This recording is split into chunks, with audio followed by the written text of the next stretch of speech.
Hello students, आपका स्वागत है अपने प्रिंस डिफेंस एकेडमी के प्यारे चैनल पे। आज हम मोशन चैप्टर में पढ़ने जा रहे हैं ग्राफ। ग्राफ आपके दो तरह के होते हैं, एक तो डीटी ग्राफ और एक होता है पीटी ग्राफ। तो चलिए चलते हैं बिना देरी के।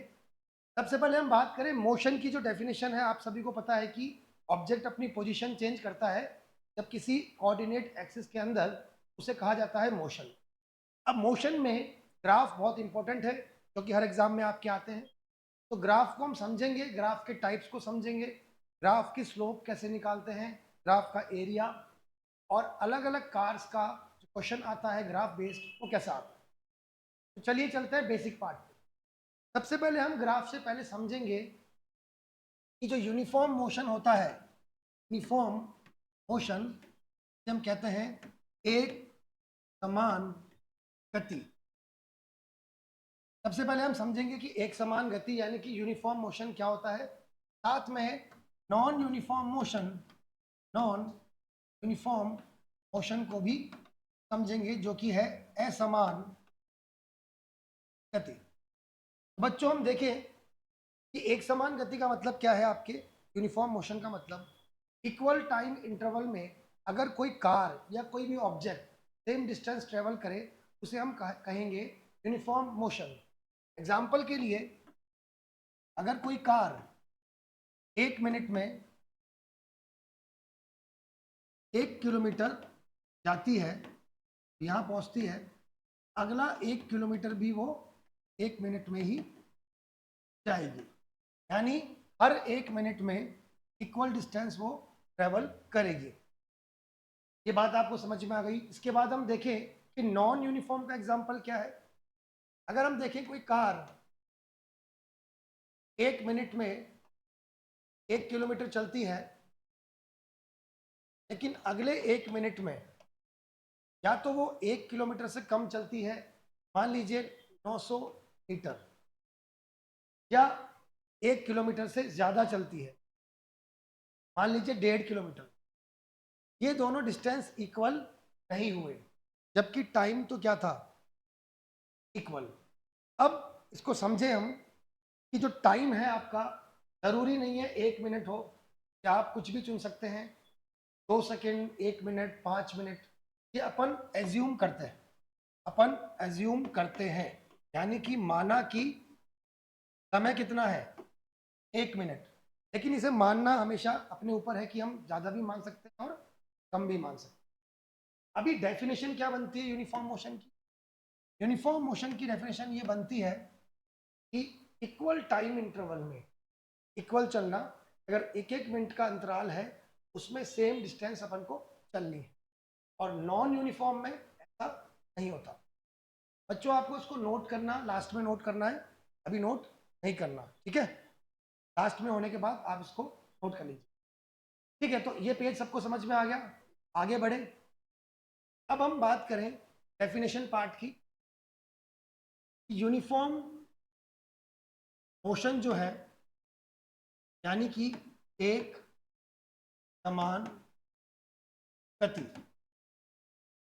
इसकी परिभाषा क्या है।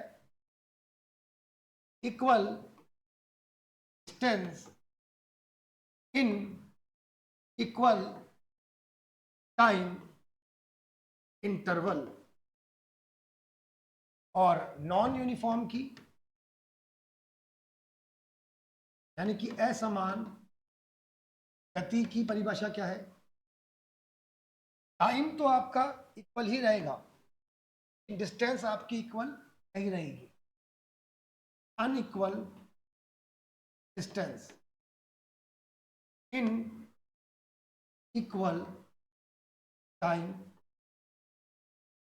इंटरवल।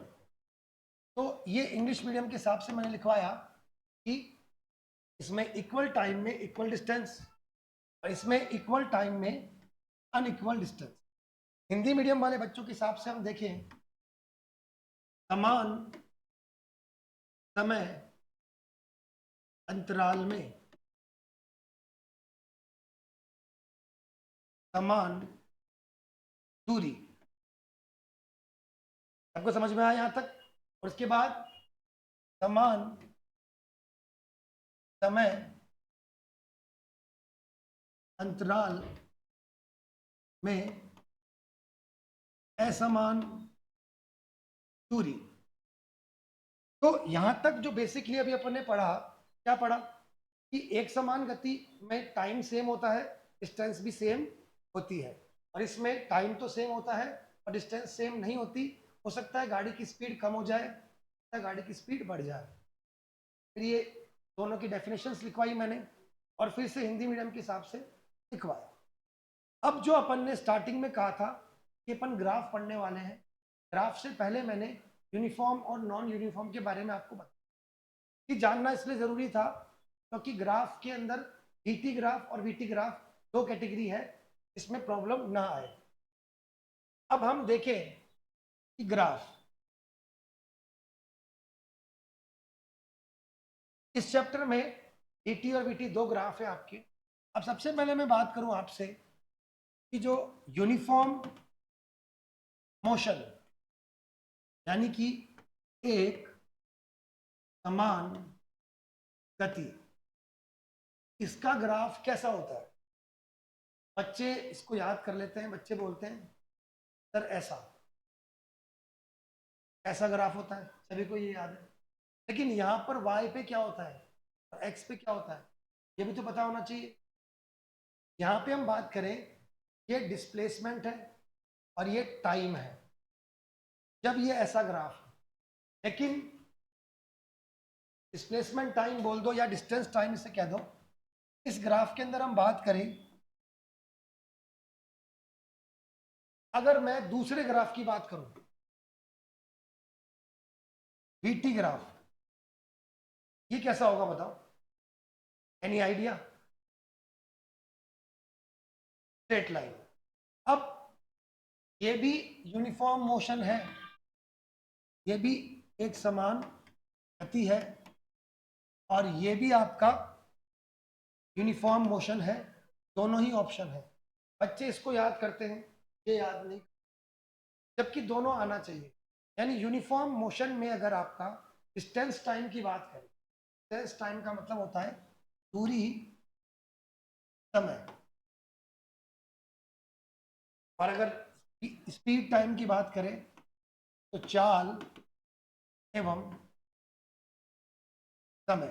तो दूरी समय ग्राफ, डिस्टेंस टाइम ग्राफ वो ऐसा होगा, और जो आपका वीटी ग्राफ है वो ऐसा होगा। अब इसको पढ़ने का तरीका कैसे है आप ध्यान दो। अगर कोई गाड़ी 1 मिनट में एक्स चलती है, अगले 1 मिनट में भी एक्स चलती है, तो अब देखो ये टाइम था t1, यहाँ पे गाड़ी चली इतना x, जब उतना ही टाइम आगे आया t2, ये भी कितना है x, और फिर उतना ही टाइम t3 आया, ये भी कितना आ गया x। अब ये t1 t2 t3 कुछ भी हो सकता है, कुछ भी मतलब मिनट भी हो सकता है, सेकंड भी हो सकता है और आवर भी हो सकता है। मान लो कि ये 2 मिनट है, ये भी 2 मिनट और ये भी 2 मिनट। अब ये मान लो ये 5 मीटर, ये भी 5, ये 5, तो हर 2 मिनट में आपके क्या है डिस्टेंस क्या हो गई, 5 5 5 करके आप चल रहे हैं। तो मैं ये कह सकता हूं कि T1 0 से T1, और हम बात करें T1 से T2, ये जितना भी बीच का गैप है, इस गैप में इक्वल इक्वल आपका डिस्टेंस अपन ट्रेवल कर रहे हैं। लेकिन गाड़ी का डिस्टेंस तो बढ़ रहा है। तो यूनिफॉर्म मोशन का मतलब क्या होता है, गाड़ी आपकी सेम स्पीड से चल रही है लेकिन गाड़ी रुकी हुई नहीं है। कई लोग समझते हैं कि यूनिफॉर्म स्पीड का मतलब ये है कि गाड़ी रुकी हुई है, होता है रेस्ट।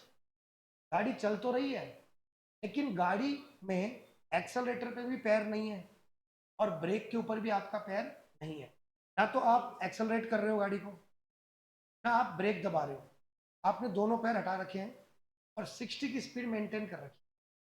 लेकिन क्या डिस्टेंस तो बढ़ेगी, अगर आप सेम स्पीड में भी जाओगे तो भी डिस्टेंस तो आपकी बढ़ेगी, ये इंक्रीज हो रहा है।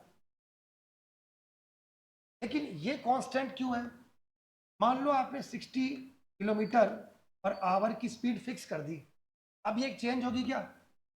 नहीं। तो मैं बोलूं यूनिफॉर्म मोशन की दो डेफिनेशन है, कौन कौन सी बताओ? या तो स्पीड कांस्टेंट होती है, या इक्वल टाइम में इक्वल डिस्टेंस चलते हैं। अब बच्चों को ये तो याद है, क्योंकि ये 9th क्लास की बुक में भी था कि इक्वल टाइम में इक्वल चलना, लेकिन बच्चों को ये इतना याद नहीं होता, क्योंकि वो डिस्टेंस टाइम के ग्राफ से ही करते हैं सवाल सॉल्व। डेफिनेशन तो ये बोलती है इक्वल टाइम में इक्वल चलना, लेकिन एक और डेफिनेशन है कि स्पीड का कांस्टेंट होना, स्पीड का कांस्टेंट। तो दो डेफिनेशन हो गई। तुमसे यूनिफॉर्म मोशन का ग्राफ पूछे, दो दो ग्राफ पूछ सकते, या तो dt या तो vt। तो dt होगा तो सीधा, और vt होगा तो ऐसे। सबको याद रहेगा। तुमसे मैं पूछूं किसी से कि यूनिफॉर्म मोशन क्या है, इंग्लिश मीडियम वालों से, तो तुम बोलोगे इक्वल टाइम में इक्वल डिस्टेंस, या फिर कांस्टेंट स्पीड। कांस्टेंट स्पीड, दोनों ग्राफ सही है। हिंदी मीडियम वालों से पूछूं एक समान गति क्या होती है, हिंदी मीडियम वाले क्या बोलेंगे?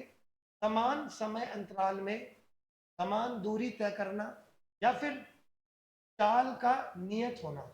चाल का, यहां पर ये हम देखें डायग्राम से, तो v क्या है आपका? कांस्टेंट। तो यहां पे v कांस्टेंट है, या x सेम उससे बढ़ रहा है? अभी तक जो पहला जो ग्राफ था इसलिए समझ में आया क्योंकि मैंने आपको ग्राफ से पहले यूनिफॉर्म मोशन में और नॉन यूनिफॉर्म मोशन में थोड़ा डिफरेंस बता दिया था, और डायग्राम के थ्रू इसका एग्जांपल भी मैंने बताया था। इससे आपको बेसिक पता चला यूनिफॉर्म क्या होता है और नॉन यूनिफॉर्म क्या होता है। यहाँ पे चलने के बाद 4 पेजेस पढ़े और ये ग्राफ के थ्रू डिफरेंस पता चला।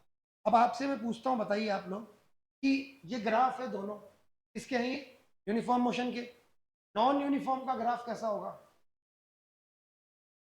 इसको छोड़ के बाकी जितने भी होंगे तो सब नॉन यूनिफॉर्म होंगे। कैसे? एग्जाम्पल देखना। मान लीजिए कोई ग्राफ है, ऐसा है, या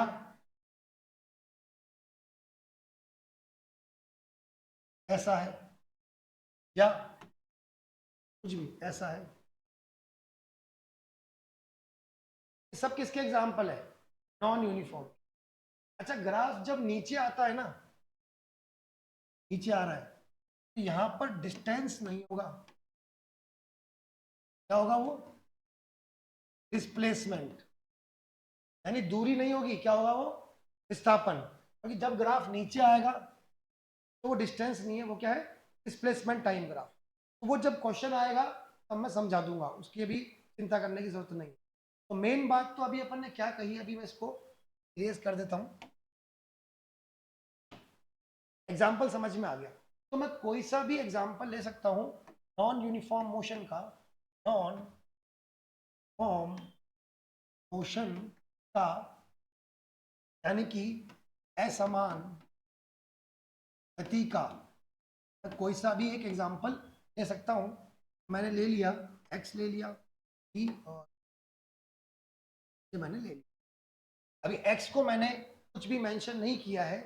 एक्स जो है वो कुछ भी हो सकता है, यानी डिस्टेंस भी हो सकता है और डिस्प्लेसमेंट भी हो सकता है। और उसके बाद हम देखें कि सर क्या यही ग्राफ है? अभी इससे पहले मैंने कुछ बताया था कि ई की पावर एक्स का नाम सुना है बेटा? ई की पावर एक्स तुमने नहीं सुना? देखो, ई की पावर एक्स होती है क्यों, ई की पावर माइनस एक्स क्या होती है? ऐसा कुछ होती है, डिक्रीजिंग ऑर्डर में होती है, डिक्रीजिंग ऑर्डर में होती है, लॉग का ग्राफ होता है इस टाइप से। तो जो हम देखें कि जो बाकी जो ग्राफ है किस किस के, ई की power x, log x, parabola, परवल है, फिलिप्स, इनके ग्राफ क्या होते हैं? क्या इनके ग्राफ स्ट्रेट लाइन में होते हैं? जो भी कर्व होते हैं वो सब किस में आते हैं? Non uniform. तो तुम्हें सवाल को देखते ही ऑप्शन से अगर तुम्हें कर्व दिखता है, ऐसा कर्व, ऐसा कर्व, किसी भी तरह का कर्व, वो नॉन यूनिफॉर्म। और सीधी लाइन दिखती है तो वो यूनिफॉर्म है। तो डायरेक्ट भी क्वेश्चन हो सकते हैं तुमसे। अभी एग्जाम्पल लेने के बाद हम देखें कि वीटी ग्राफ कैसा होगा, बताओ। जैसे अपन बोलते हैं कि इसका ग्राफ कुछ भी हो सकता है, वीटी ग्राफ ऐसे हो सकता है, वीटी ग्राफ नीचे आ सकता है, या वीटी ग्राफ भी इस तरह से ऊपर नीचे हो सकता है। एग्जाम्पल के लिए मुझे अभी देना था, तो मैं यहाँ पर ये एग्जाम्पल मान लेता हूँ कि ये आपका वीटी ग्राफ है। अच्छा मुझे बताओ ये क्या हो रहा है, 60 की स्पीड थी, बढ़ रही है कम हो रही है, बढ़ रही है, बढ़ रही है। अगर ये कम होती तो भी क्या होता, तो भी नॉन यूनिफॉर्म होता। यानी बेटा पी बढ़ेगा या पी कम होगा या पी ऐसे ऐसे होगा, तीनों ही क्या है, नॉन यूनिफॉर्म। लेकिन जब v सीधा होगा ऐसे, तब होगा यूनिफॉर्म। तो अभी इतनी बात आपको समझ में आ गई। यहाँ तक का जो मैंने पार्ट बताया आपको, यहाँ तक किसी मेरे ख्याल से कोई डाउट नहीं है। छोटी सी चीज थी कि हल्का सा बार बार पीछे इसलिए लेके जाना पड़ रहा है ताकि फिर आगे फिर दिक्कत ना आए। ये पेज सबको क्लियर है, आगे बढ़ सकते हैं सब बच्चों। Very good. नेक्स्ट हम चले, डिफरेंस सबको पता चल गया। बाद में तुम्हें इसको सेव करके मैं पीडीएफ दे दूंगा। यहाँ तक क्लियर है। फिर आपको ग्राफ के अंदर ये पता चला कि एच टी ग्राफ अलग होता है और टी ग्राफ, लेकिन दोनों ही किसके हैं, यूनिफॉर्म मोशन के ग्राफ है ये दोनों, ये भी। और के बाद नॉन यूनिफॉर्म के दो ग्राफ है, ये है नॉन यूनिफॉर्म मोशन का ग्राफ, ये भी नॉन यूनिफॉर्म मोशन का ग्राफ, हिंदी में असमान गति, यहाँ पे लिख रखा है, समझ जाओगे आप। पांचों पेज क्लियर है, आगे चले। अब आता है आपका मेन जो न्यूमेरिकल से पहले का न्यूमेरिकल बेसिक्स, जो आपके एनडीए जेई नीट सभी में बहुत बेसिक है। तो हम देखें कि न्यूमेरिकल्स के अंदर आपको क्या पता होना चाहिए कि कब अपन को स्लोप निकालनी है, ढाल, कब हमें एरिया निकालना है, कौन से ग्राफ का एरिया निकलता है, कौन से ग्राफ की स्लोप निकलती है, और एरिया कैसे निकलता है और क्वेश्चन कैसे आते हैं। अभी अपन पहले एक क्वेश्चन करेंगे, बेसिक समझेंगे। कुछ बातें हैं।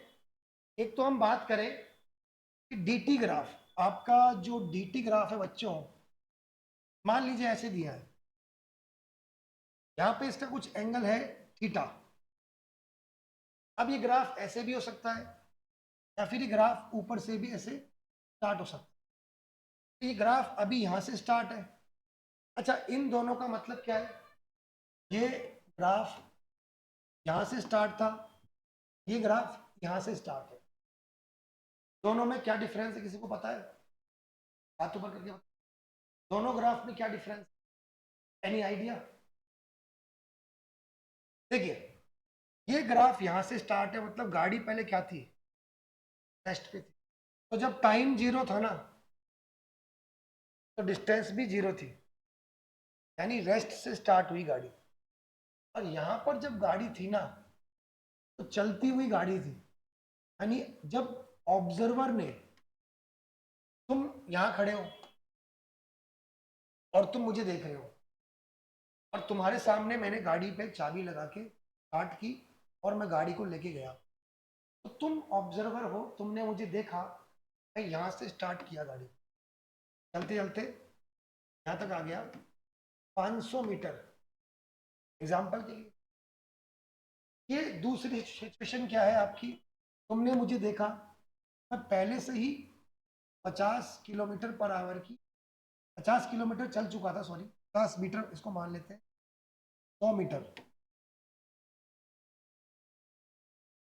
मैं 100 मीटर चल चुका था।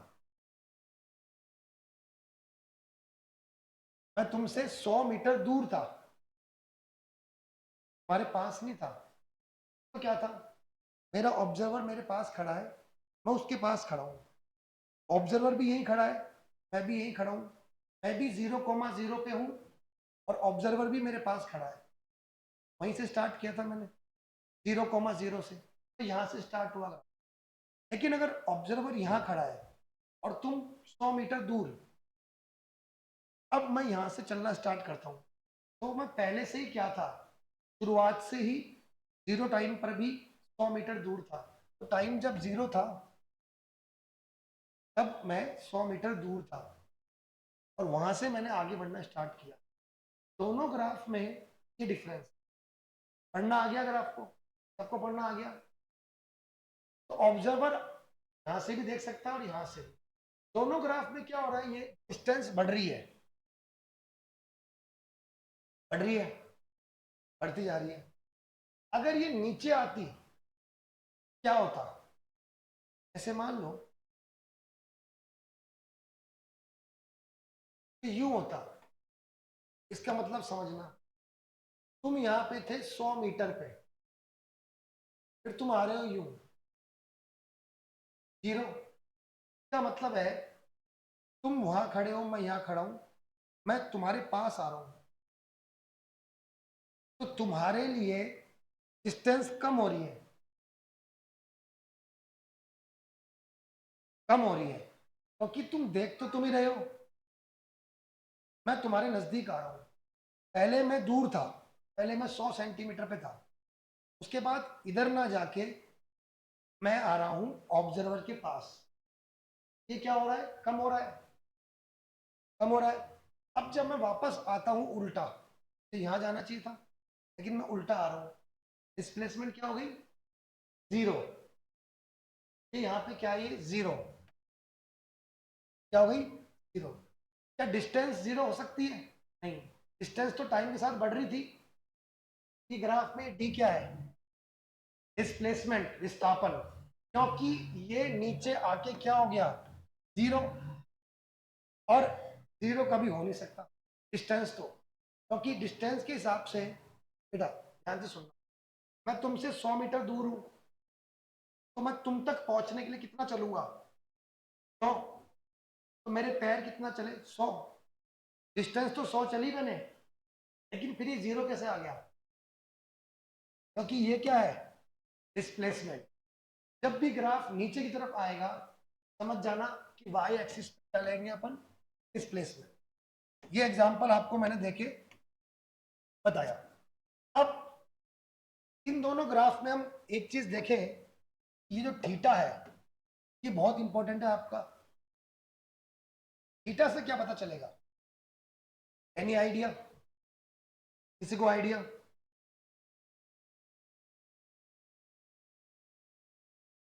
हाथ ऊपर करके बताएं, समझ जाऊंगा। थीटा बताता क्या है, स्लोप, स्पीड को। कैसे, यहां पे एक बार आप देखना ध्यान से, एक गाड़ी है कार ए, एक गाड़ी है कार बी, ध्यान से देखो, सब एक बार बोर्ड पे ध्यान दो। 5 मिनट के टाइम में कार बी यहाँ पहुंची, यानी 100 मीटर, और 5 मिनट के टाइम में ही कार ए पहुंची 200। तो 5 मिनट का टाइम ये रहा, यहाँ से मैंने परपेंडिकुलर डाला और फिर यूं डाला, परपेंडिकुलर डालना सबको आता है, यहाँ से यहाँ परपेंडिकुलर डालेंगे लंब, इस पे भिड़ा यहाँ पे आके, यहाँ से इधर 100 मीटर चली कार बी, 100 मीटर चली, उसको ऊपर लेके जाएंगे तो कार ए कितना, 200। तो सेम टाइम था 5 मिनट, 5 मिनट के टाइम में दो गाड़ी में रेस हो रही थी, दो गाड़ियों में रेस हो रही थी, एक गाड़ी थी ए, एक गाड़ी थी बी, दोनों को 5 मिनट का टाइम दिया गया। एक गाड़ी पहुंच गई 100 पे, एक गाड़ी पहुंच गई 200 पे, फास्ट कौन थी, 200 वाली। कैसे पता चला, ध्यान से देखो, इसका थीटा देखो, इसका थीटा डैश देखो, इसका एंगल बड़ा है, ऊपर वाली गाड़ी का। तो जो ऐसे लेटा होता है उसकी स्पीड कम, ऐसे खड़ा होता है उसकी स्पीड ज़्यादा। जितना आप जैसे जाओगे स्पीड बढ़ती जाएगी। तो ये जो थीटा है बच्चों, बेटा ध्यान दो, थीटा है, ये बढ़ाने से क्या होता है, स्पीड बढ़ती है। थीटा को ही क्या बोलते हैं अपन, स्लोप। अब समझ में आ गया थीटा का काम क्या है। थीटा बेटा वो चीज है जिससे हमें, बेटा बातें नहीं, थीटा वो चीज है जिससे हमें स्पीड का पता चलता है। अब सवाल पे अपन आएंगे। जहां तक मुझे पता है 6 पेज तक किसी को कोई डाउट है क्या? अगर किसी को है तो हाथ ऊपर कर सकते हैं आप, मैं रिपीट कर दूंगा। Very good. 6 पेज तक आपको कोई दिक्कत नहीं। अब क्या हम डीटी ग्राफ का, क्या हम डीटी ग्राफ का एरिया निकालते हैं? बताएं आप लोग, क्या डीटी ग्राफ का एरिया निकालने से कुछ मिलेगा आपको? सोचें एक बार। कुछ नहीं मिलेगा। क्यों नहीं मिलेगा? डीटी ग्राफ का पहली बात तो एरिया नहीं निकलता, ये मेन बातें बता रहा हूँ। डीटी ग्राफ का सिर्फ, वेरी इंपॉर्टेंट, आपके आधे सवाल तो इसी बात से कम, बहुत इंपॉर्टेंट बात है। डीटी ग्राफ का एरिया नहीं निकलता, डीटी ग्राफ का थीटा निकलता है, स्लोप निकलता है, हिंदी में बोलते हैं ढाल। आप स्लोप भी निकाल सकते हो या तो थीटा डायरेक्ट, या फिर कुछ लोग निकालते हैं टेन थीटा। तो आप थीटा निकालो या टेन थीटा निकालो, बात एक ही है। तो पहली चीज तो आपको ये पता चलनी चाहिए, इंपॉर्टेंट बात, कि ग्राफ का आपका एरिया नहीं निकलता। ठीक है। अब फिर एरिया किसका निकलता है? बीटी ग्राफ का। बीटी ग्राफ का एंगल भी निकालते हैं और बीटी ग्राफ का एरिया भी निकालते हैं। अब एक क्वेश्चन में दे रहा हूं बीटी ग्राफ का, एक मैं करता हूं, एक आप न्यूमेरिकल। अब आप रफ कॉपी निकाल सकते हैं, मैं आपको 5 मिनट का टाइम दूंगा और आपसे बातचीत भी करूंगा बीच में। ठीक है।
अगर हम बात करें, 3 गाड़ी है, ए, गाड़ी बी और गाड़ी सी।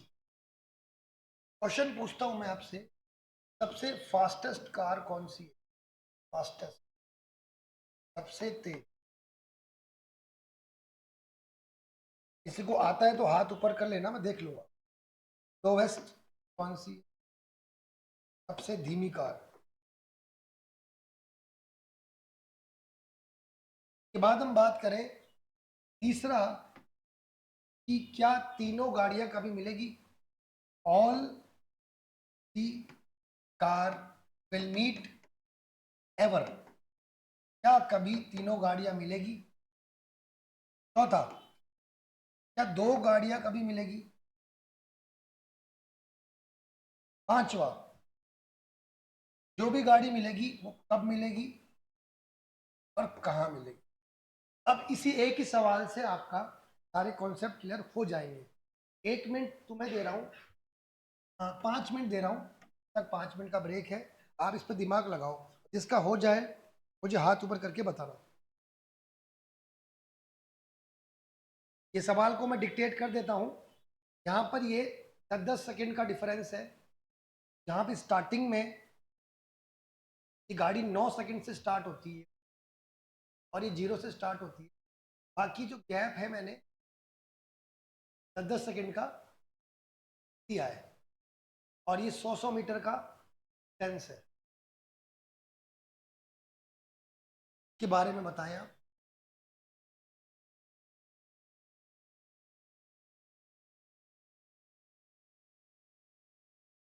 इसे आप रफ कॉपी में करें, बाकी के नोट्स का पीडीएफ मिल जाएगा, वो आप बाद में उतार लेना, लेकिन अभी इसको रफ कॉपी में करना है। पहले वाले नोट्स आपको ग्रुप पे मिल जाएंगे।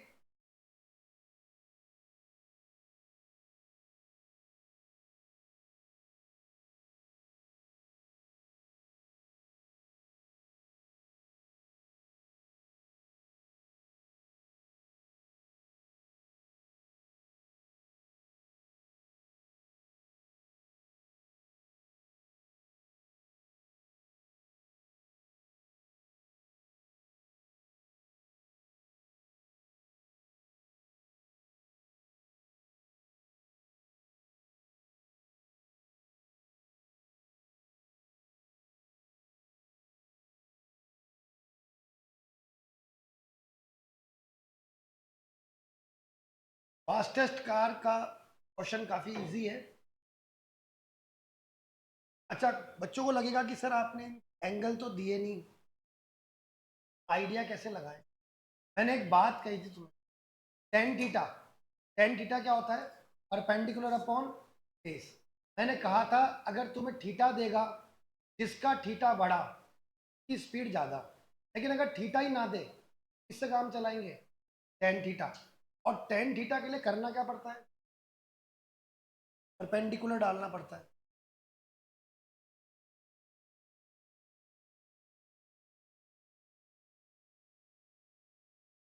अब यहाँ पे तीन ट्रायंगल बन गए, एक तो लंबा वाला, बाकी दो ट्रायंगल ये रहे। अब लंबा वाला ट्रायंगल तो फास्ट हो ही नहीं सकता, यानी कार ए तो सबसे स्लो है। स्लो तो देखते ही मालूम पड़ गया कि स्लो का आंसर तो क्या है, कार ए। ये बात सबको क्लियर है क्या? सभी बच्चे को मैंने कहा था जो जितना खड़ा होता जाएगा स्लो बढ़ता जाएगा, वो उतना फास्ट है, उतना लेटता जाएगा हाँ स्लो है। सबसे ज्यादा लेटा हुआ कौन है? कार ए। कार ए एक्स एक्सिस पर ऐसे हो चुका है, उसका वाई कम हो गया, उसका वाई कम हो गया, उसका आउटपुट कम हो गया, रेंज नहीं है उसकी, डोमेन। तो सबसे स्मॉल कार तो आपकी ए है, जो कि बिना डाउट के अब आपको फास्ट कार में आपको लगता है ये ट्राइंगल भी सेम लग रहा है, दिखने में लगभग ये भी सेम लग रहा है, लेकिन थोड़ा बहुत फर्क होगा। अब उस फर्क को पता करने के दो तरीके हैं। आपको पूरा सवाल सॉल्व नहीं करना, ऑप्शंस के अंदर आपको सिर्फ आइडिया लगाना है। आइडिया कैसे लगाते हैं, एक सवाल में करके बताता हूँ। यहाँ देखो आप, ये गाड़ी, शुरुआत वाली गाड़ी देखो, ये यहाँ से स्टार्ट हुई 9 सेकंड से, मान लो 29, 9 से 29 मान सकता हूँ। और इसकी हाइट क्या है? लगभग 520 मान, अप्रोक्सीमेटली 500 से ऊपर है, 520। यहाँ पर 29 और 9, तो ये देखे जाए, नीचे लिखूंगा 29 माइनस 9 और ऊपर लिखूंगा 500 जीरो, तो कुछ आएगा यहाँ पे 520 अब 30 समथिंग समथिंग कुछ आएगा, यानी 26। 26 आया बेटा, वापस ध्यान दो। कार सी, कार सी यहाँ से स्टार्ट हुई थी 9 सेकंड से, कहाँ पे लास्ट आया इसका पॉइंट? 29 पे। तो इसका डिफरेंस निकालेंगे T2 माइनस T1, 29 माइनस 9, बीच का कितना आ गया? 20। और ये हो गया 520 माइनस 0। तो बेटा x2 माइनस x1, जो कल मैंने आपको बताया था डेल्टा वाला, याद है? कल मैंने आपको एक तो डेल्टा वाला सवाल बताया था, delta x upon delta T, याद करो। उसमें मैंने इक्वेशन दी थी, इसमें मैंने ग्राफ दे दिया। बात एक ही है, अगर इक्वेशन देंगे तो T2 T1 को इक्वेशन में रखते थे और x2 निकालते थे, x1 निकालते थे, फिर फॉर्मूला लगता था। अभी अपन को इक्वेशन नहीं दी, क्या दिया है? ग्राफ। तो ग्राफ में तो डायरेक्टली मालूम पड़ गया, ये तो है T2, T2 पे क्या है? T2 पे वैल्यू क्या है? 520, और T1 पे वैल्यू क्या है? 0। तो निकालने की जरूरत नहीं है। तो x2 x1 तो अभी भी निकलेगा, लेकिन ग्राफ देख के डायरेक्टली मालूम पड़ गया कि 29 सेकंड पे गाड़ी कहाँ पहुंची? 520 पे। कार सी की बात हो रही है अभी, इन दोनों की बात होगी अभी। कार ए तो सबसे स्लो है, की तो बात ही नहीं करनी। सेकंड का आंसर आ गया कार ए। अब कार बी और सी में चेक कर रहे हैं कौन फास्ट है। ये हो गया 520 अपॉन 29 माइनस 9, तो ये आ गया 26। अब बच्चों बताओ, क्या कार भी तुम निकाल सकते हो? क्या मान सकते हो तुम? 40-50 के बीच में, 45, और ये यहां से स्टार्ट है 20, तो बेटा 45 माइनस 20 तो आ गया नीचे, और ऊपर क्या आएगा बताओ? 20 पे ये स्टार्ट हुआ, 0 था। 20 पे गाड़ी स्टार्ट हुई ना, गाड़ी लेट स्टार्ट हुई है बेटा, सबसे पहले ये गाड़ी स्टार्ट हुई। अब तुम बोलोगे तो सबसे पहले गाड़ी ए स्टार्ट हुई, तो धीरे कैसे हो गई? 8 बजे एक ऑल्टो गाड़ी चली, के बाद 10 मिनट बाद एक फरारी गाड़ी चली। तो ऑल्टो तो आगे थी, लेकिन 10 मिनट बाद तो फरारी ऑल्टो से आगे निकलेगी, क्योंकि फरारी लेट स्टार्ट हुई, लेकिन उसका इंजन पावरफुल है, वो कवर कर लेगी ना, उसको ओवरटेक कर जाएगी। तो ये मत सोचो कि कौन ऊपर चला गया कौन नीचे रह गया, वो गाड़ी के इंजन पे भी डिपेंड करता है। ऐसा नहीं होता कि जो पहले निकला है वो पहले पहुंचेगा, फिजिक्स में ऐसा नहीं होता। बीच में क्या हुआ? ब्रेक लगा दिया, गाड़ी रुक गई, गाड़ी का इंजन ही पावरफुल नहीं है, तो पहले निकलने का मतलब पहले पहुंचना नहीं होता। कार ए सबसे पहले निकली थी, लेकिन सबसे कम चली, यहीं तक पहुंच पाई, देखो 200 मीटर तक ही पहुंच पाई। ये चीज अपना लॉजिक काम नहीं करता, कौन पहले चला और कौन बाद में चला। That clear? अब ये हो गया 45 माइनस 20, और ऊपर देखो ये क्या है? 400, और यहाँ पे था 0, ये आ गया 400 माइनस 0, क्या आएगा बच्चों बताओ? 400 अपॉन 15, 25, काटो, आंसर बताओ उसका। 400 अपॉन 25, 16। ज्यादा बड़ा कौन हुआ? कार सी। कार सी क्या हो गई सबसे?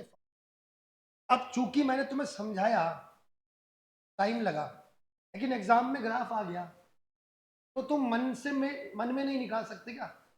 मैथमेटिक्स के स्टूडेंट हो, तुम सोच सकते हो कि नीचे आ गया 25, ऊपर आ गया 400, 400 अपॉन 25 और 520 अपॉन 20, 520 अपॉन 20 और 400 अपॉन 25, आइडिया लग जाता है, क्योंकि 25 कितना बड़ा है और यहाँ तो सिर्फ 20 ही है। तो एक मैथमेटिक्स के बच्चों को एक हल्का सा आइडिया लग जाता है। अब अगर वो बच्चा काटने बैठेगा इसको ऐसे करके, छोटे बच्चों की तरह, तो वैसे तो फिर तो तुम कोई भी एग्जाम नहीं निकाल, समझ गए? तो ग्राफ को देख के मैं ये नहीं कह रहा कि तुम पूरा काटना पड़ेगा, 26 लाना है, नहीं। सिर्फ ये पूछा था फास्टेस्ट कार कौन सी है, तुम्हें मालूम पड़ गया वो बड़ा है ये छोटा है, तो ऑप्शन टिक कर दोगे। समझ में आ गया? सबसे स्लोएस्ट पता चल गई, सबसे फास्ट पता चल गई, और ये लाइन तुम्हें ड्रॉ करनी पड़ेगी ताकि ट्राइंगल बन सके।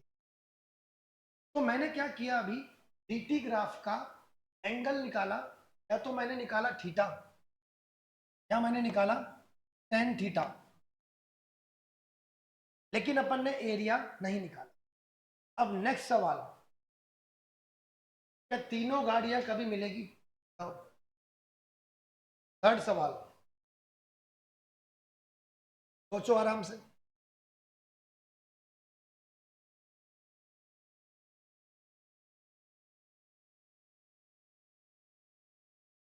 5 मिनट दे रहा हूं, 3, 4 और 5, दिमाग लगाओ।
तीनों गाड़ियां कभी भी नहीं मिलेगी। क्यों नहीं मिलेगी बताओ? क्या तीनों लाइनें काट रही कभी? नहीं। दो लाइनें काट रही है पर तीनों कभी नहीं काट रही। जैसे कि मान लो इस पॉइंट पे क्या हो रहा है, पॉइंट ए, ये क्या है, पॉइंट बी मान लो। पॉइंट ए पे क्या हो रहा है, कौन सी गाड़ी मिल रही है, टी और ए। और यहां पे कौन मिल रहा है, बी और ए। तो तीनों गाड़ियां कभी नहीं मिलेगी, लेकिन दो गाड़ियां मिलेगी। यस का आंसर है यस, का आंसर है नो। फिर हम देखें कब कब और कहां कहां, बताओ। व्हेन और वेयर का मतलब क्या है, कब और कब। सीधी सी बात है, सबसे पहले मिलेगी कार ए और सी, उस समय टाइम क्या हो रहा होगा, 10 सेकेंड और 100 मीटर होगी डिस्टेंस। तो मैं बोलूंगा इसके दो आंसर है। सबसे पहले मिलेगी कार ए एंड कार सी, समय वैन का मतलब है 100 मीटर पे, और वैन का मतलब है 10 सेकेंड पे, और वेयर का मतलब है यहाँ पे 100 मीटर पर। ऐसे ही सेकंड पार्ट की बाद में कौन सी कार मिलेगी, ये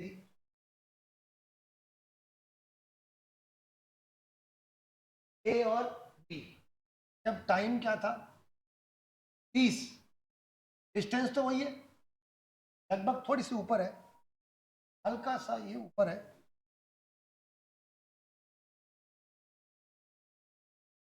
ये मान लो 120 मान, फिर उसके बाद मिलेगी कार बी एंड सी। समझ में आ रहा है बच्चों सबको? और तब टाइम क्या होगा, 30,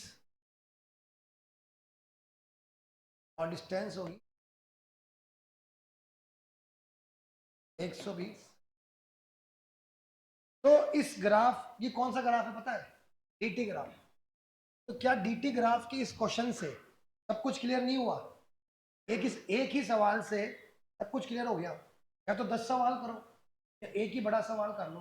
कोशिश तुम्हें क्या करनी है, एक ग्राफ ऐसा पकड़ो तो बहुत सारे पार्ट हो। तो इसमें क्या पूछा था, सबसे फास्ट कौन है, सबसे स्लो कौन है, क्या तीनों मिलेगी नहीं मिलेगी, क्या दो मिलेगी नहीं मिलेगी, दो मिलेगी तो कौन कौन सी मिलेगी, कब मिलेगी।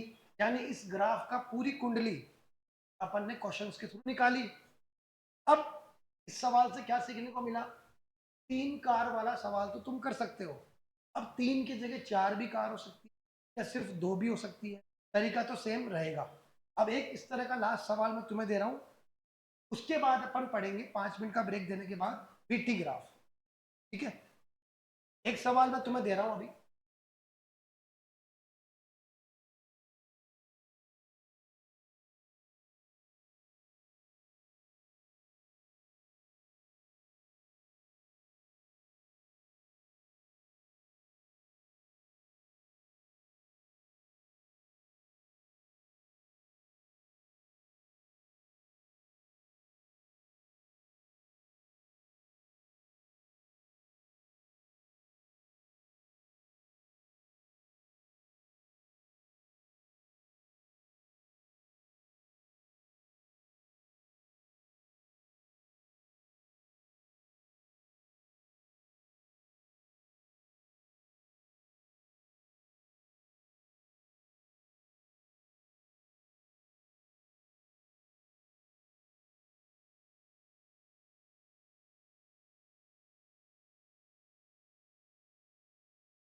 फटाफट उतारा उसको जब तक सवाल लिख रहा हूं। फास्टेस्ट कौन है? सबसे तेज। हिंदी मीडियम वाले समझ जाओगे, फास्टेस्ट का मतलब सबसे तेज। स्लोवेस्ट सबसे धीरे। कभी चारों कार कभी मीट करेगी? क्या 3 कारें मीट करेगी?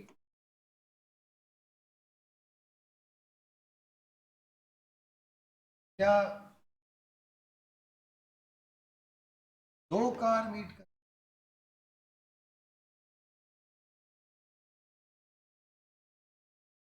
और जो भी मीट करेगी वो कब करेगी, कहाँ करेगी? 10 मिनट का टाइम है, जिसका पूरा सवाल हो जाए वो हाथ ऊपर करो। सेम उसी सवाल के ऊपर एक अपन ने सवाल दिया है जो कि आपको करना है अभी के अभी, तो सॉल्व कीजिए। ऑनलाइन जो बच्चे देख रहे हैं वो भी सवाल को सॉल्व कीजिए।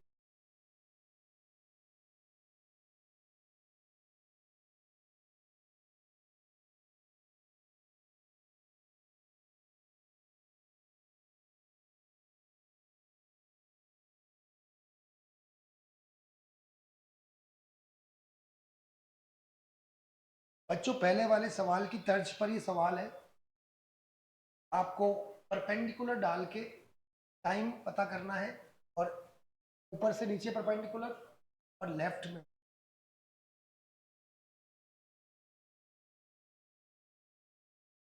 अगर आप ये सवाल कर दोगे तो मतलब आपको सारे सवाल आ जाएंगे डीटी ग्राफ के, एक ही सवाल से। आप प्रैक्टिस कीजिएगा और फिर डाउट्स पूछेगा, साथ के साथ डाउट्स पूछते जाएंगे तो बढ़िया रहेगा।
किसका हो गया, हाथ ऊपर कीजिए। वेरी गुड, हुआ है। बाकी बच्चे भी ट्राई करें फटाफट, 1-2 मिनट और दे रहा हूँ। जब प्रैक्टिस करेंगे तो देखते ही सवाल हो जाएगा, इसका लिखना नहीं पड़ेगा। अभी फर्स्ट टाइम है जिसका वो लिख रहा है, बाकी बिना लिखे भी हो सकता है। फास्ट टेस्ट तो पता चले गया होगा। अच्छा, मैं पूछता हूँ बच्चे से, बताओ फास्टेस्ट कार कौन सी? डी। बैठो एक बार। और कोई बेटा तुम बताओ, फास्टेस्ट कार कौन सी? B. Very good. B car सबसे फास्ट है। देखो दिख रहा है इसका एंगल बड़ा है, लेकिन कुछ बच्चे इसमें बी में और सी में कंफ्यूज होंगे, ऐसा क्यों होता है। अब मैं तुम्हें पहले शॉर्ट ट्रिक बता रहा हूँ एग्जाम में कैसे। कुछ बच्चे लिखने लग गए, लिखने का सवाल ही नहीं है। अब तुमने कोचिंग ज्वाइन की है तो आपको पता होना चाहिए, सवाल हर सवाल में लिखोगे, कंपटीशन कैसे निकालोगे। लिखने वाला सवाल ही नहीं है, ध्यान दो। डी तो नहीं होगी, ए भी नहीं होगी, बचा कौन? सी और बी। तो बाकी सबको सॉल्व करने की जरूरत क्या है, वो तो दिख ही रहा है, वो तो इस तरह से है। इस तरह से जो है वो तो स्लो ही होता है। फास्ट में किन को चेक करना है? फास्ट में तुम्हें डाउट किस में है, बी और सी में? हल्का सा तुम्हें डाउट सॉल्व करना है, खुद सोचो। अब बताऊं तरीका? बेटा सब देखो बोर्ड पे। सबसे मेन बात, दोनों की हाइट सेम है, दोनों की हाइट सेम है, तो दोनों का परपेंडिकुलर सेम है। और ये इसका लंबा है, ये इसका छोटा है, यानी बी कार जो है उसका ये बड़ा है परपेंडिकुलर, और उसका बेस छोटा है, यानी जिसका न्यूमरेटर बड़ा है और डिनोमिनेटर छोटा है। हिंदी मीडियम वालों के हिसाब से अंश बड़ा है और हर छोटा है, क्योंकि टेन थीटा का मतलब क्या होता है? परपेंडिकुलर अपॉन बेस, लंब बटे आधार। तो जिसका न्यूमरेटर बड़ा होगा, अंश बड़ा होगा, वो वैल्यू बड़ी होगी। तो कार बी और कार सी का परपेंडिकुलर तो क्या है? सेम ही है। क्या मुझे इसको निकालने की जरूरत है क्या? अब कुछ बच्चे क्या करते हैं कि यहां से ऐसे डालते हैं 1500। अरे 1500 की जरूरत ही नहीं है। आपको पूछा क्या गया है? कौन सी कार फास्ट है? तो लिख के करने की क्या जरूरत है? 1500 अपॉन, पहले वाला सवाल जरूर किया था तुमने। अब देखो मन से क्या समझोगे, दोनों की हाइट सेम है, जिसका टाइम कम, का टाइम कम है वो कार फास्ट। फास्ट कार कौन सी? अब समझ में आ गए? तो पहले वाला सवाल थोड़ा लंबे तरीके से बताया, तुम्हारे लिए पहला था। अब स्पीड बढ़ी, अगला करोगे स्पीड और बढ़ जाएगी। समझ गए? फटाफट बताओ स्लोएस्ट क्या है? दिख रहा है? कार ए। कार ए है, कार बी क्यों नहीं है? क्योंकि कार ए बहुत पहले चालू हुई थी, बहुत पहले, फिर भी वो यहीं तक पहुंच पाई। और कार डी तो पहले से कहीं आगे थी। अच्छा, चारों कार मीट करेगी? 3 करेगी? ये सबने कर लिया होगा, तो देखते हुए आता है। 2 करेगी? हाँ। हितेश, कौन कौन सी गाड़ी कहाँ कहाँ मिलेगी बताओ? कौन कौन सी गाड़ी मिलेगी, कहाँ कहाँ मिलेगी? यहाँ पे कौन कौन मिला? सी और ए।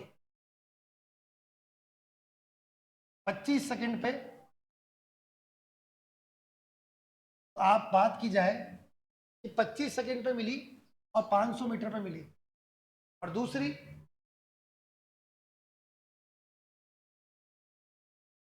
दूसरी कहीं नहीं मिली ना?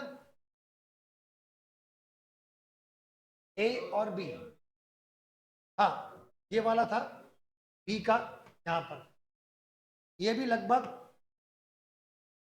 मिल जाएगी। समझ में आ गया सवाल? अब 5 मिनट का ब्रेक है, आप लोग पानी वगैरह पी सकते हैं।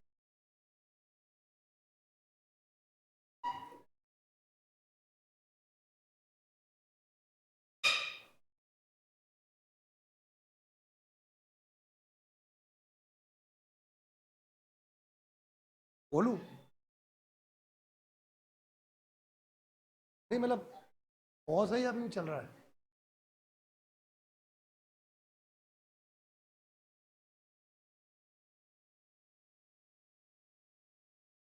हो गया क्या घंटा लगभग? बस है ना, मेरे तो पूरे 1 घंटा हो रहा है। ये बोल दूंगा तो। अरे मैडम वैसे ना, 8 पेज हो गए। कल पता मैंने चैप्टर हो गया मेरा एक। कल मैं लेट आया था, 3 चैप्टर हो गया मेरा। मैंने पिछले साल से अपडेट कर दी अपनी। मैथ वाले सर पढ़ाते ना, वैसे पढ़ाने लग गया। खाली सवाल, खाली सवाल। मैं अब वो 11 12।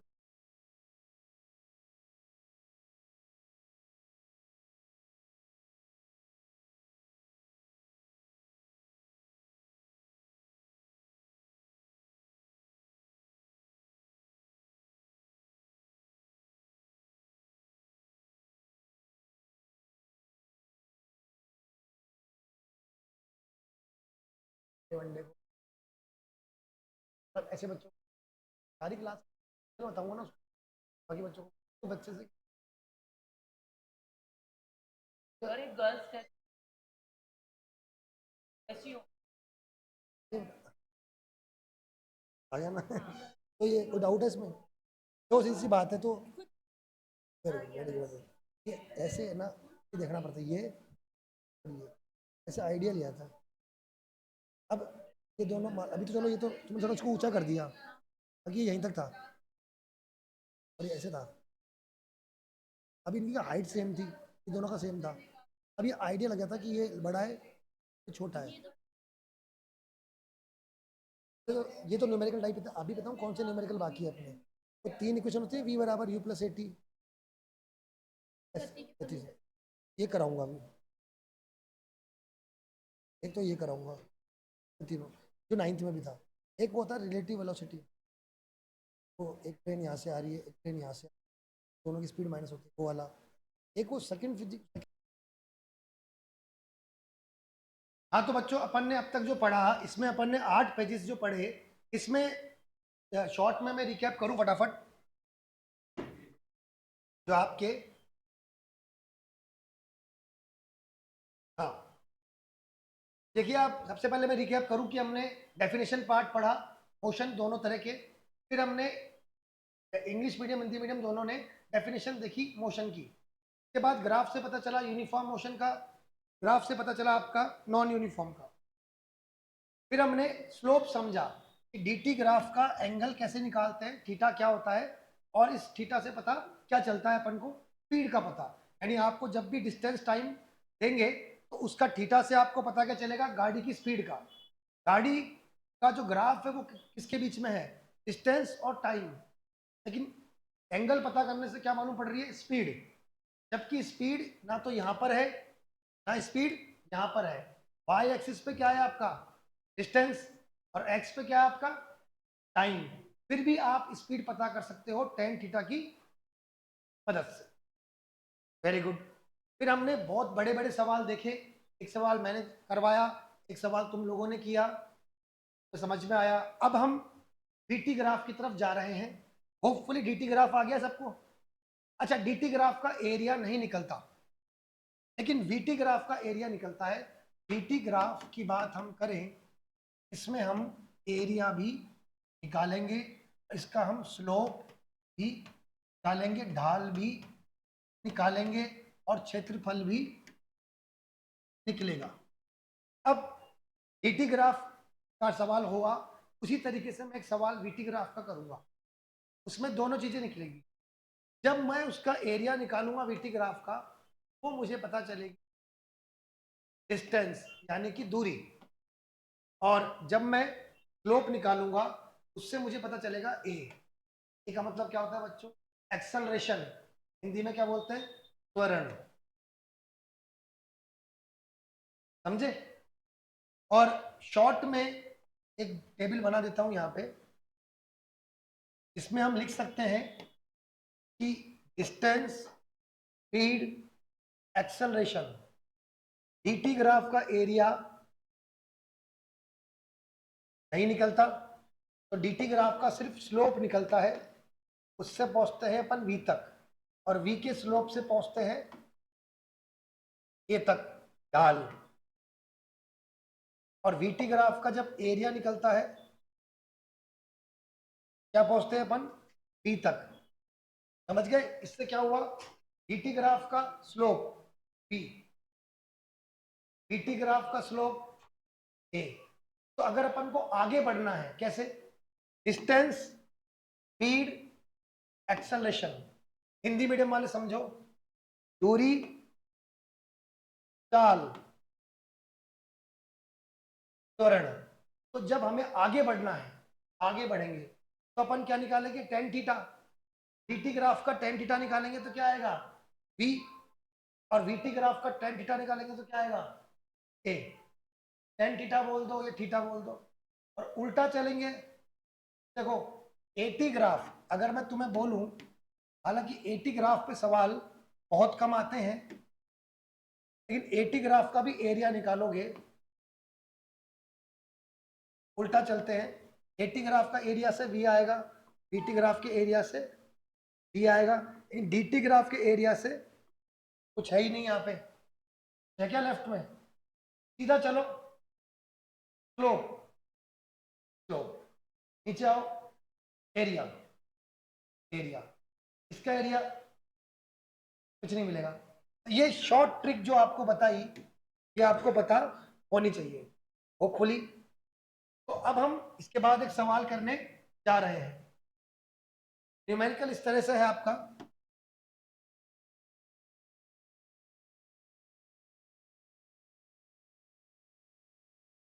वो गाड़ी ए, गाड़ी बी, और मान लेते हैं कि यहां से ही होती हुई कार सी भी है। अब यहां पे अपनी आएगी स्पीड। स्पीड में आप मान लो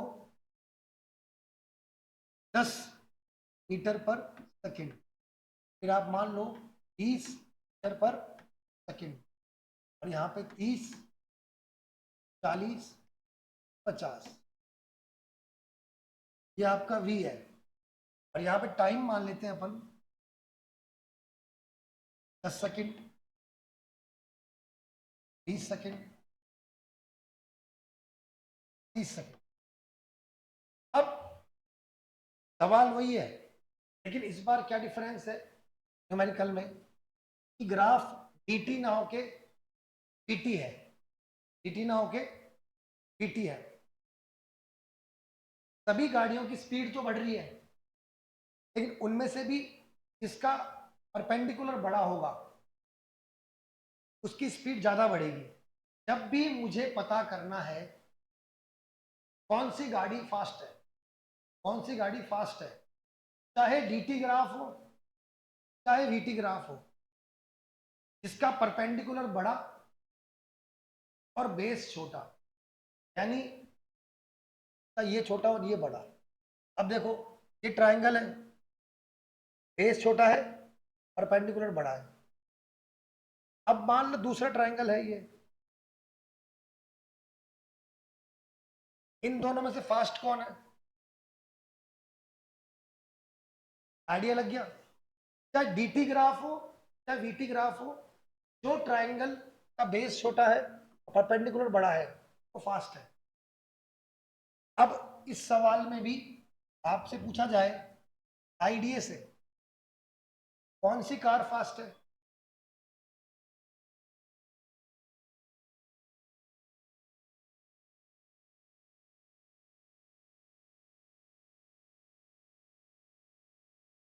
कार बी। दिख रहा है साहब? कार बी यहां से यहां तक है, हाइट भी ज्यादा है। और कार सी और ए तो हाइट ही बहुत कम है, और टाइम भी ऐसा नहीं कि बहुत कम ले रही है, टाइम भी इससे ज्यादा ही ले रही है। तो कार बी ही सबसे फास्ट है। फास्टेस्ट की बात करें, कार, इस वाले आंसर में किसी को दिक्कत है क्या? सबको आ गया? ईटी ग्राफ हो चाहे वीटी ग्राफ हो, जहाँ पे आपको पता है परपेंडिकुलर भी बड़ा है और ये टाइम छोटा है, बाकी सबकी तो हाइट ही कम है, तो न्यूमरेटर तो वैसे ही छोटा है। तो फास्टेस्ट कार कौन सी? Car B. अच्छा, स्लोएस्ट कार कौन सी? अब आइडिया लगाना है अपन को, कंपटीशन में सॉल्व नहीं करना। कार ए का यहां से यहां तक, तो कार ए कितना टाइम ले रही है? लगभग मान लो ये 22 सेकेंड मान लो। तो कार ए ने कितना टाइम लिया? 22 सेकेंड का टाइम लिया, और उसकी स्पीड कितनी बढ़ी?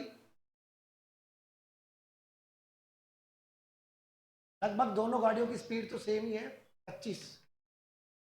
तो गाड़ी ए ने अपनी स्पीड 25 लाने के लिए कितना टाइम लिया? 22 सेकेंड। गाड़ी ए ने अपनी स्पीड 0 से 25 लाने के लिए टाइम कितना लिया? 22 सेकेंड। और वही काम गाड़ी सी ने, गाड़ी सी भी किस पे है, किस पे आ गई, तो यहां से यहां तक का टाइम लिया। अब ये 5 है, ये मान लो आप थोड़ा सा कम, 18। तो कार सी ने 5 और 18 के बीच का टाइम है, 18 माइनस 5, 13। बेटा, गाड़ी सी यहां से स्टार्ट हुई थी और गाड़ी सी यहां खत्म हुई है। तो आप मानो ये गाड़ी सी या 18 पर है, कहाँ पर है, 18 पर। अब समझ में आ रहा है, गाड़ी सी 18 -5 13 सेकंड का टाइम ले रही है, तो 13 सेकंड के हिसाब से इसका टाइम कम हो गया। फास्ट कार कौन सी हो गई, तो कार कौन सी हो गई बताओ, कार ए।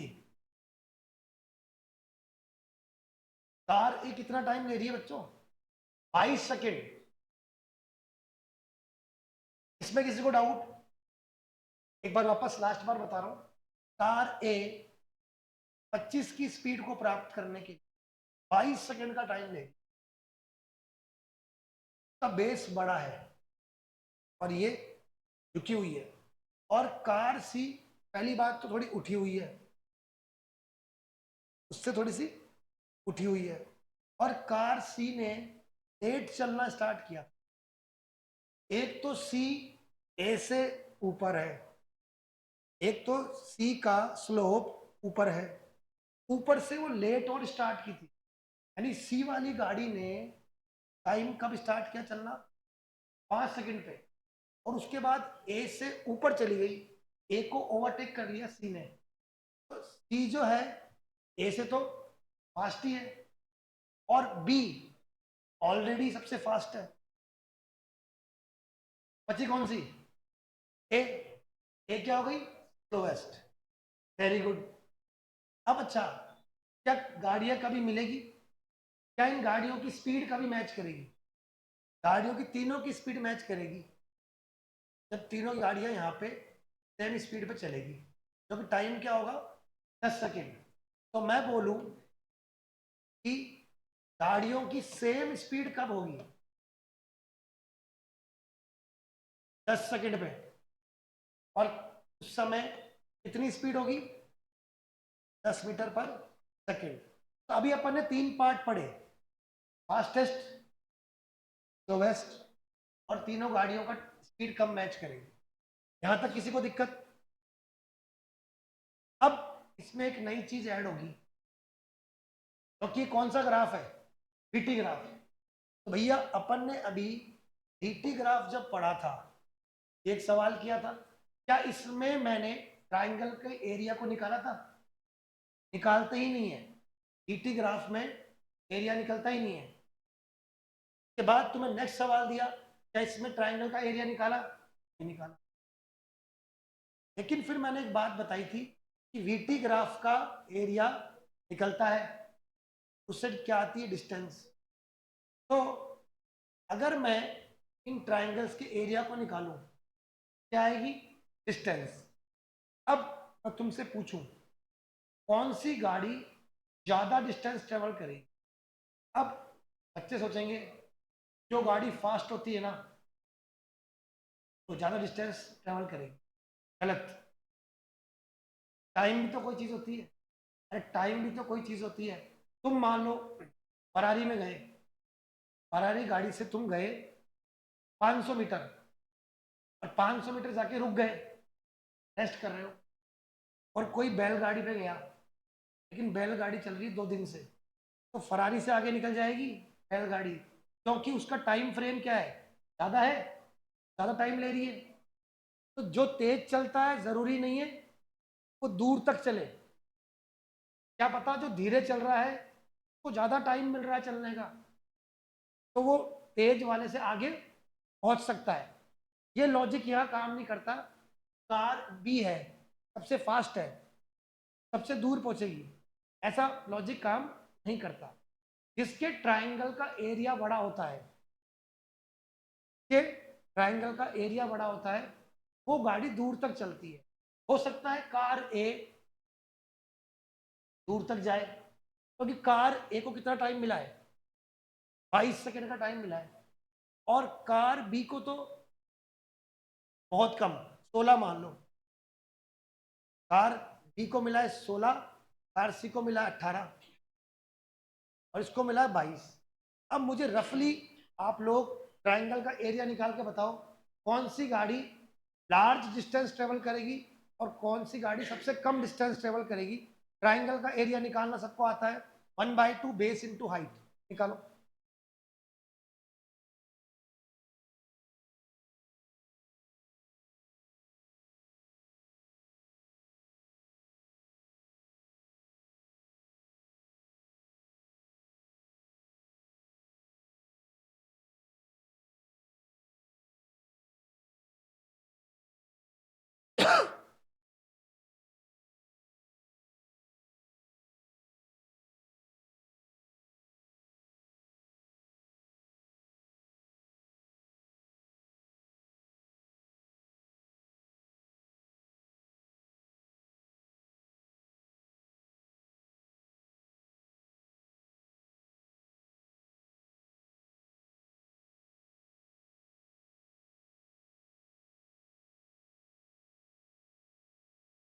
इसको आपको 35 मानना है, 35 मान लो इसको आप, और ये आपका 25 था, दूसरा वाला आप मान लो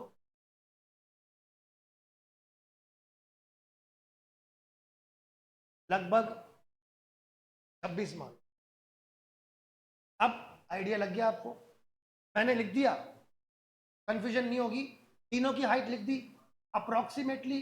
बेटा एग्जैक्ट हाइट कभी भी नहीं निकाली जाती, आपको डिस्टेंस पूछ रहा है तो जितना भी लगभग में आंसर आएगा आ जाएगा। कि हाइट मान ली 35, कार बी की, कार सी की मान ली 26, और कार ए की मान ली 25, तो कर लोगे। वैसे तो आंसर मन में भी आ सकता है, बट मैं फिर भी 1 मिनट दे रहा हूँ। जो बच्चे पहली बार कर रहे हैं उनको डर लग रहा है, 1 मिनट का टाइम दे रहा हूँ।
लो बेटा ध्यान दो, मैं तुम्हें शॉर्ट ट्रिक बता रहा हूँ। बेटा गर्ल्स एक बार ध्यान दे, हर चीज की ट्रिक्स होती है, शुरुआत में मैं इसलिए नहीं बताता क्योंकि एक बार तुम्हारा भी पता होना जरूरी है मुझे। अब ध्यान दो, 1/2 बेस इंटू हाइट, 1/2 तो तीनों में आएगा। कोई सी भी ट्रायंगल का एरिया निकालो, 1/2 तो आएगा। तो 1/2 को निकालो ही मत, तो कॉमन है। यानी किसको निकालू, बेस इंटू हाइट, जिसका बेस इंटू हाइट बढ़ा उसका एरिया बढ़ा। अब बस मन में सोच लो किसका बेस किसका हाइट। अब देखो ए का, ए हो गया 22 × 25, बी का हो गया 16 × 35, और सी का हो गया 18 × 26। अब जब तुम कंपटीशन एग्जाम में हो ऐसे ही तो करते हैं, 1/2 1/2 से क्या मतलब, कोई एग्जैक्ट आंसर थोड़ी ना निकालना है, स्कूल के एग्जाम में थोड़ी ना हो। अब ये मल्टीप्लाई करोगे, अब मल्टीप्लाई तो खैर करना ही पड़ता है, लेकिन फिर भी आइडिया लगाओ कौन सा बड़ा लग रहा है।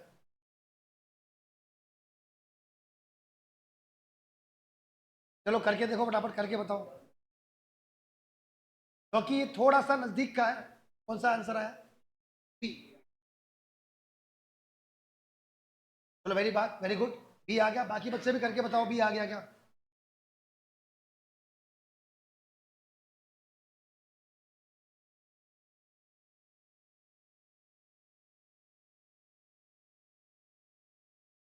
अब चेक करो एक बार।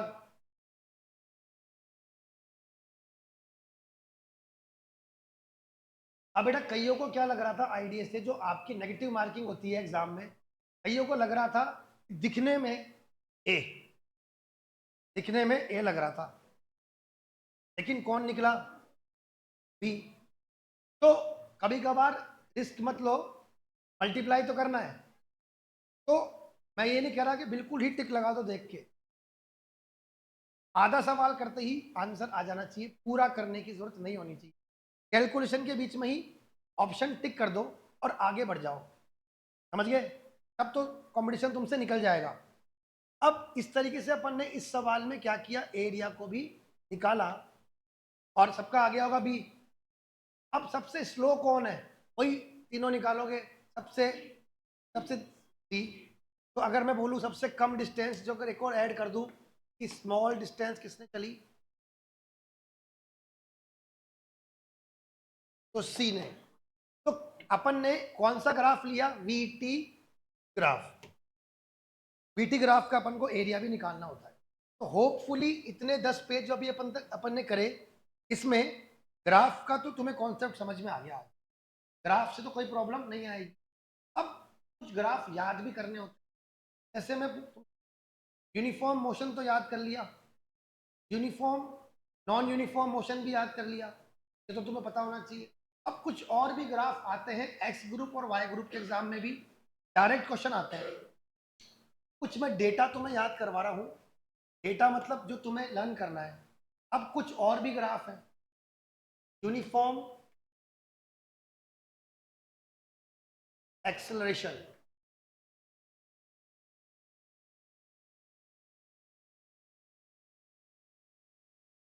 यानी एक समान एक समान त्वरण। अच्छा, अब तुमसे एक बात पूछूं मैं, यूनिफॉर्म मोशन और यूनिफॉर्म एक्सेलरेशन दोनों सेम है क्या? नाम तो यूनिफॉर्म है पर सेम है क्या? नहीं है। क्यों नहीं है?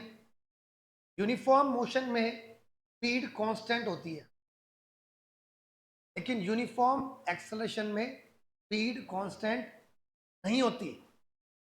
स्पीड बढ़ती है या स्पीड घटती है, लेकिन अगर स्पीड बढ़ती है सेम टाइम में सेम बढ़ती है, और घटती है सेम टाइम में सेम घटती है।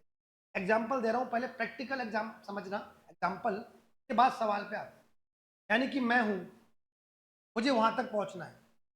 अगर मैं एक सेकंड में इतना चला, अगले एक सेकंड में इतना चला, अगले एक सेकंड में इतना चला, तो ये क्या हो गया, यूनिफॉर्म मोशन। जैसे कि मान लीजिए कोई आर्मी पर्सन मार्च करता है, तो यूनिफॉर्म मोशन में ट्रेवल करता है, सेम कदम सेम टाइम में आगे रखता है। अब दूसरा एग्जाम्पल देखो, मैंने चलने लगा, फिर स्पीड बढ़ाई, फिर स्पीड बढ़ाई, फिर स्पीड बढ़ाई, तो गाड़ी ने चल रही थी, स्पीड बढ़ाई, फिर और बढ़ाई, फिर और बढ़ाई, यानी कि स्पीड बढ़ रही है। तुम बाइक चला रहे हो, तुमने रेस दी, 2 सेकंड तक चले, फिर रेस दी, 2 सेकंड तक चले, फिर रेस दी, फिर 2 सेकंड चले। तुमने 6 सेकंड में 2-3 बार स्पीड बढ़ाई, लेकिन उतनी ही बढ़ाई। ऐसा नहीं कि शुरू में तेज बढ़ाई फिर एकदम से ही तेज कर दी, अनकंट्रोल।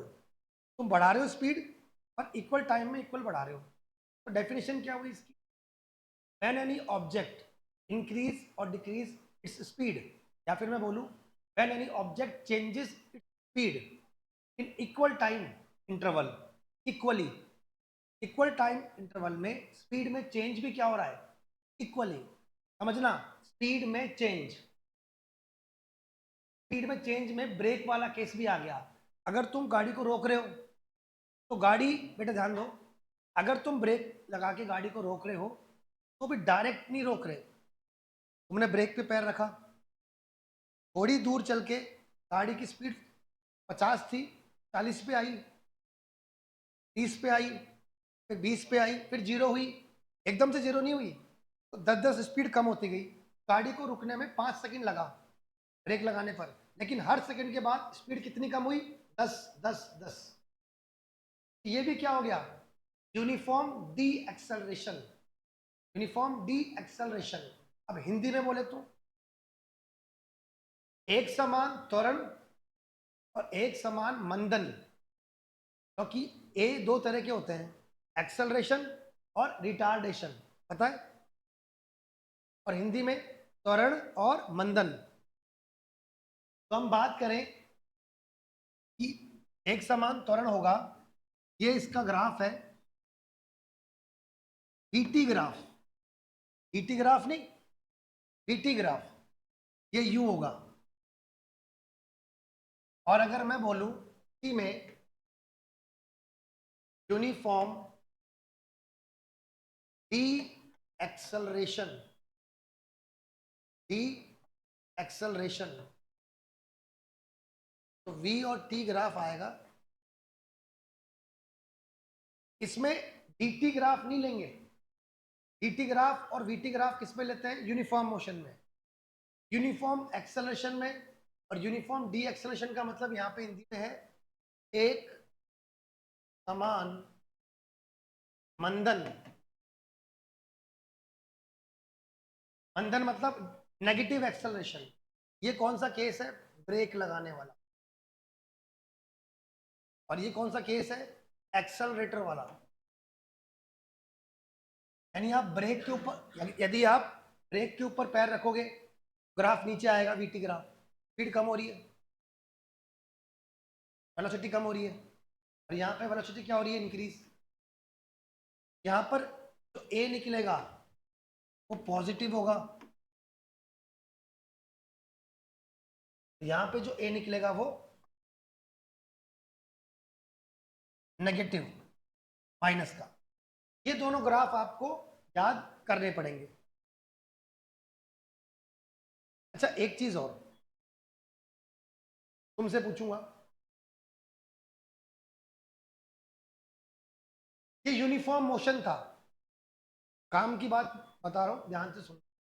ये यूनिफॉर्म मोशन था, एक्स तो बढ़ रहा था, लेकिन वी क्या था?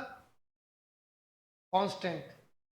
ऐसे ही यूनिफॉर्म एक्सेलरेशन की बात करूं तो इसका वी तो बढ़ रहा है, लेकिन अगर इसका एटी ग्राफ होता, एटी ग्राफ हालांकि है नहीं, कैसा होता?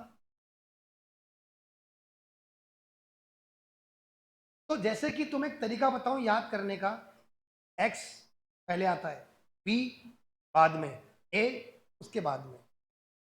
जिसका एक्स टी ग्राफ बढ़ रहा है उसका बाद वाला ग्राफ कांस्टेंट होगा। तो यूनिफॉर्म मोशन में एक्स टी ग्राफ बढ़ता है और वी टी ग्राफ कांस्टेंट है।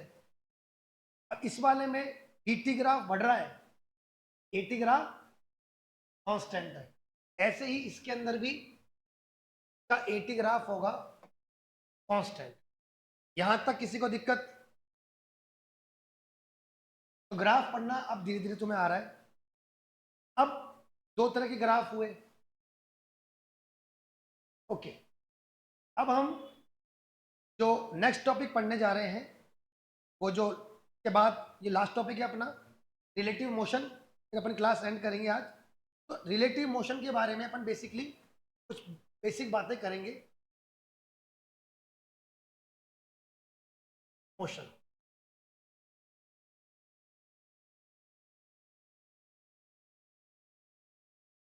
सापेक्षिक, सापेक्ष गति। बेटा, अभी तक जो भी अपन ने सवाल देखे उसमें अपन ने जो भी नोट्स अपन ने अब तक पढ़े, मैं देखा जो ऑब्जर्वर है वो 0,0 पे होता है। जो भी मुझे देखता है, तुम लोग मुझे देखते हो तो तुम क्या हो? ऑब्जर्वर। और तुम्हारी कोऑर्डिनेट्स क्या है? 0,0। और तुम रुके हुए हो, और मोशन कौन कर रहा है? मैं। क्योंकि तुम ऑब्जर्व कर रहे हो तो तुम अपने आप को क्या मानोगे? स्टेशनरी। You are stationary. और मैं मूव कर रहा हूं और तुम मुझे देख रहे हो, यानी मेरा ग्राफ कौन खींच रहा है? तुम लोग। अब अगर क्या हो ऐसा कि तुम भी मेरे साथ चलो और तुम चलते चलते मुझे देखो, जैसे कि ये एक ट्रेन है ए जो पटरियों पे चल रही है, दूसरी ट्रेन यहां पे आ रही है, ट्रेन बी। अब ट्रेन ए का ड्राइवर यहां पे बैठा है और ट्रेन बी का ड्राइवर भी यहां बैठा है। मान लो दोनों ट्रेन की स्पीड है 100 किलोमीटर पर आवर, ये भी दोनों की स्पीड क्या है? 100। अब एक पर्सन तो बाहर खड़ा है, ऑब्जर्वर ए, ऑब्जर्वर ऑब्जर्वर पी मान लेते हैं, और दूसरा ऑब्जर्वर इस ट्रेन के अंदर बैठा है, ऑब्जर्वर क्यू मान लेते हैं। तो क्या दोनों ऑब्जर्वर में फर्क नहीं है? फर्क है, बहुत ज्यादा फर्क है। ऑब्जर्वर पी से बात की मैंने, ऑब्जर्वर बोलेगा दो गाड़ियां मेरे पास से निकली जिनकी स्पीड क्या थी, 100, दोनों का मोशन हुआ। लेकिन ऑब्जर्वर क्यू से पूछेंगे जिस ट्रेन में वो बैठा है उसके रेस्पेक्ट में ट्रेन चली क्या? जो बाहर खड़ा था उसके पास से ट्रेन निकल गई, यानी उसको ट्रेन दिखना बंद हो गई, अब उसको ट्रेन दिख ही नहीं रही, तो वो बोलेगा कि ट्रेन ने अपनी पोजीशन चेंज की, it means that was in motion, गाड़ी किसमें थी, मोशन में। लेकिन जो अंदर बैठा वो शख्स है जो ट्रेन ए में बैठा है, वो तो अभी भी उसको ट्रेन दिख रही है। अब चाहे ट्रेन चल रही हो, लेकिन इस ऑब्जर्वर को तो वो क्या लगेगी, रुकी हुई। ऑब्जर्वर के लिए तो ट्रेन चल ही नहीं रही। दूसरी चीज, ऑब्जर्वर खिड़की के पास बैठा है, ऑब्जर्वर खिड़की के पास बैठा है, दूसरी गाड़ी को भी देख रहा है, और इसकी डिस्टेंस देखो एक्स है।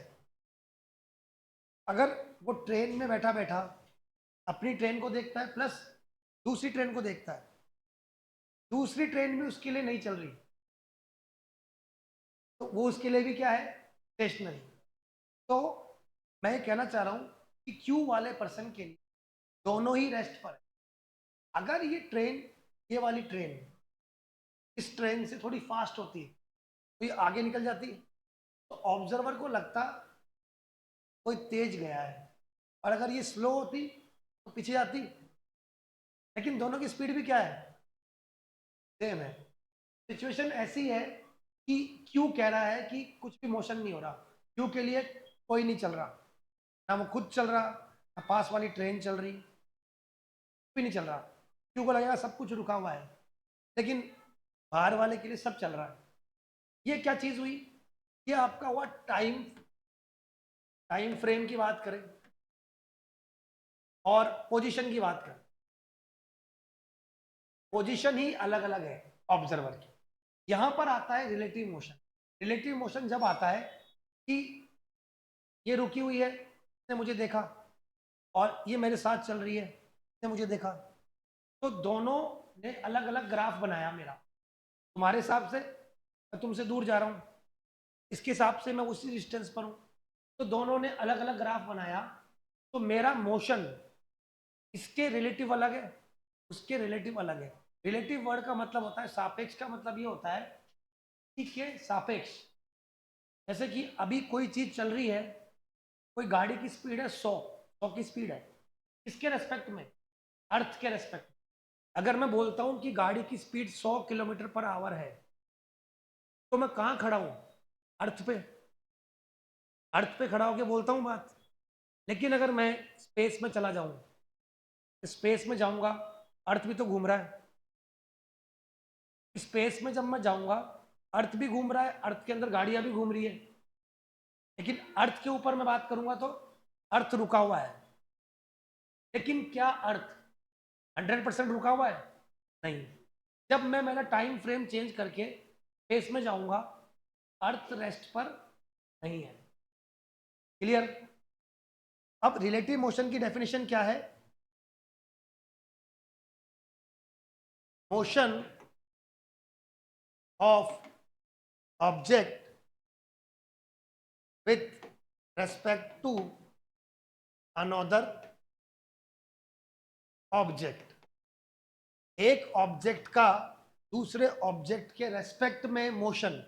अब देखो यहां पे मैंने अर्थ नहीं लिया, अगर मैं बोलता कि motion of object with respect to earth तो नॉर्मल होता,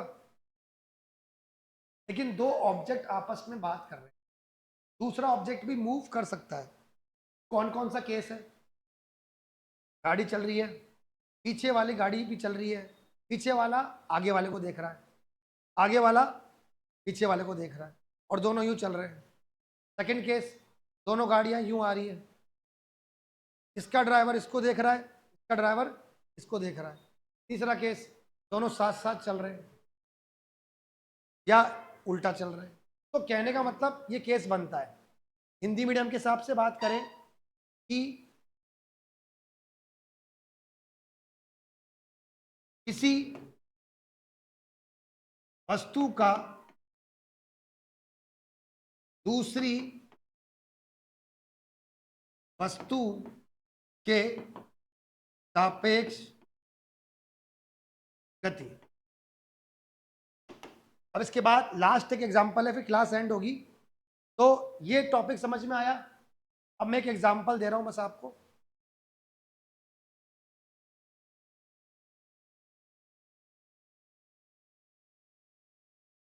ये ए है, की स्पीड है 50, आगे चल रही गाड़ी की स्पीड है 100। मैं पूछूं कि वी ए बी का मतलब क्या है? वी ए माइनस, यानी ए की स्पीड बी के रेस्पेक्ट में। बेटा हिंदी मीडियम वाले सुनो, ए की गति बी के सापेक्ष। तो वी ए कितना है? 50। वी बी जो है सेम डायरेक्शन है या अपोजिट डायरेक्शन है? तो वो सेम ही रहेगा। तो आंसर क्या आ गया?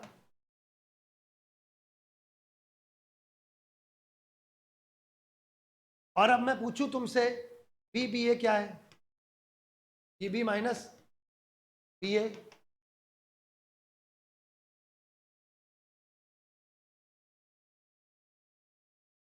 क्लियर सबको? समझ में आ गया? लेक्चर समझ में आया सबको बेटा? तो अपना चैप्टर 1 जो था मोशन इन स्ट्रेट लाइन हो चुका है। यहाँ अपन ने 13 पेजेस पढ़े हैं और कल अपन ने शायद 12 पेजेस पढ़े थे। 12-13 जितने भी थे, 24 पेज है। अब नेक्स्ट क्लास में क्वेश्चंस पूछने हैं एनडीए की बुक से आपको, और भी आपके पास कुछ आपको वर्कशीट मिलेगी। चैप्टर होने के बाद 2 दिन क्वेश्चंस होंगे।